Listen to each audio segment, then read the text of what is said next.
সময় তো সময়ের মতো চলে যাচ্ছে, খরচ তো আমরা হয়ে যাচ্ছি।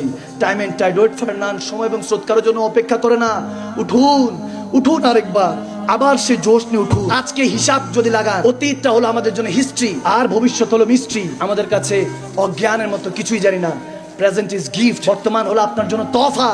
এই প্রেজেন্টকে কদর করতে শিখুন, মূল্যায়ন করতে শিখুন। খাজা মাইনুদ্দিন চিশতি আজমিরি সাঞ্জেরি 50 বছর শুধু কেঁদেছেন, শুধু চোখের পানি ছেড়ে কেঁদেছেন। হযরত কুতুবউদ্দিন বখতিয়ার কাকির কাছে অনেকে জিজ্ঞেস করতেন, আপনার শেখ, আপনার পীর মুর্শিদ এত কাঁদেন কেন? হযরত কুতুবউদ্দিন বখতিয়ার কাকি উত্তর দিতে পারলেন না, গিয়ে শুধু হযরত খাজা গরিব নওয়াজের কাছে বলতে লাগলেন, হুজুর 90 লক্ষ বেদিনকে কালমা পড়িয়েছেন, আরে কোন নামাজ তো নামাজ নয়, তাহাজ্জুদের মসলাও আপনাকে কাঁদতে দেখি, এত কান্না করেন। খাজা মাইনুদ্দিন চিশতি বললেন, আশেকের চোখের পানি ছাড়া তোর কিছু দিন। একটা আশেক, একটা বান্দার শুধু এতটুকুই তো যোগ্যতা, যে রিক্কাতুল দুমুর রিক্কাতুল বকা, 2 ফোঁটা চোখের পানি মালিকের কাছে দিলে কত বড় দয়াবান দেখো কুতুবউদ্দিন, পিছনের সমস্ত গুনাহ মালিক মাফ করে দেয়। সুবহানাল্লাহ।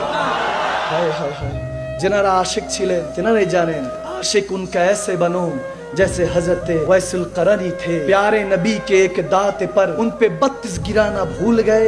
हाँ भूल गए, इश्क नबी दिल में पैदा करो। ये दुनियाটা কি কিছু না, ঘোর। এখন আমরা স্বপ্নে আছি।